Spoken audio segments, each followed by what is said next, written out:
আমি হয়তো অন্য কাজ করতে গেলে 700 টাকা ইনকাম করব, কিন্তু তুমি আজ হয়তো অন্যের ঘর বানাচ্ছি, কিন্তু একদিন আসবে যেটা নিজের স্বপ্নের ঘর বানাবো। হ্যাঁ, এই ইচ্ছাটা অনেকেরই আছে যে আমি নিজে আমার মনের মতো করে আমার স্বপ্নের ঘর তৈরি করব।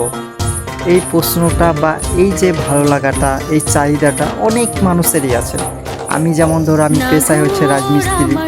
দেখো, লোকের ঘর বানায় ঠিকই, লোকের দেওয়াল তুলি, লোকের ঢালাই করি, অনেক কিছুই করি, কিন্তু এই যে লোকের করছি, তবুও মনের মধ্যে একটা ফিল আসছে যে আমিও একদিন আমার স্বপ্নের কোনো বাড়ি তৈরি করব। তো জানি না কার কার এই ধরনের স্বপ্নগুলো আছে মনে, যে কত সুন্দর করে খাস করে যখন আমরা কোনো একটা ঘর কমপ্লিট করি, হ্যান্ড ওভার দিই, তো সেই ঘরের সৌন্দর্য মানে রং কালার যেটাই হোক, প্যারিস পুট্টি যেটা বলো, যখন হয় তো নিজের মনে এমন একটা ভালো লাগা বা ফিল আসে, মনে হয় যে আমরা এখন সাথে সাথে যে সে ঘরটা তৈরি করি বা আমার স্বপ্নের ঘর তৈরি করি।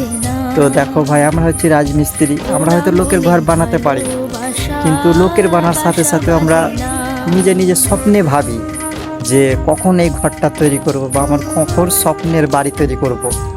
তো এই যে ভাবনাগুলো আমাদের কাজের ফাঁকে ফাঁকে হয়, জানি না কার কার হয়, সেটা তো আর বলা যাবে না কারোর কি মনে ঢুকে আসে। তো এখন মেন কথা হচ্ছে যে কিছু কিছু মানুষ আছে রাজমিস্ত্রির কাজ করে যারা, তাদেরকে কিন্তু একটু ঘৃণা করে। এই কথাটা বাস্তব হলেও বা সত্যি হলেও কিন্তু একদম কঠিন, কারণ অনেক মানুষ আছে বলবে রাজমিস্ত্রি কাজ করে তো মানে মুখটা কেমন জানি একটা, ধরো হঠাৎ করে কিছু হয়ে গেলে মুখটা ফিরিয়ে নেয়, তো এইরকম করে নেয়। তো ওই জন্য আমি বললাম যে দেখো, লোকের ঘর বানাচ্ছে ঠিকই, কিন্তু নিজের স্বপ্নের বাড়ি ইনশাল্লাহ যদি তোমাদের কোনো দিন সাপোর্ট পায়, তোমরা যদি সাপোর্ট করো, তাহলে ইনশাল্লাহ একদিন না একদিন নিজের স্বপ্নের বাড়ি তৈরি করবই।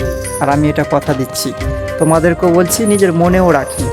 তো জীবনে যখন যে কোনো কিছু কাজ করো, কেউ কোনো দিন কোনো কাজকে ছোট ভাববা না, কারণ আজ তোমার সেই যে ধরো মানে কঠিন, তোমরা যে কাজটাকে করো কঠিনভাবে কাজ করো, কঠিন পরিশ্রম যেটাকে বলো, আজ হয়তো তোমার পরিশ্রম বলে মনে হবে, কিন্তু একদিন দেখবা সেই কঠোর পরিশ্রমটা এমনভাবে তোমার একদিন চোখের সামনে উজ্জ্বল হয়ে দাঁড়াবে, তোমার খুশিতে, যেটাকে বলে না, খুশিতে চোখে জল চলে আসা, তো এইরকম হবে।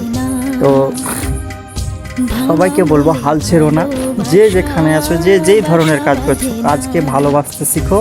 আর তোমরা দেখবা রাজমিস্ত্রি কাজ করো, যে যে সব কাজ করো, তারাকে মনে হবে যে আমি অন্য কোথাও বা অন্য কিছু কাজ করতে গেলে হয়তো আজ আমি অনেক বড় হয়ে যেতাম বা আমি অনেক টাকা কামাতাম, কিন্তু এই ধারণাটা একদম ভুল। দেখো, তুমি হয়তো এখন দিনে 500 টাকা কামাচ্ছ, তো তুমি ভাবছো যে আমি হয়তো অন্য কাজ করতে গেলে 700 টাকা ইনকাম করব, কিন্তু তুমি এই জিনিসটা জানোই না যে 500 টাকাটার দামটা কত।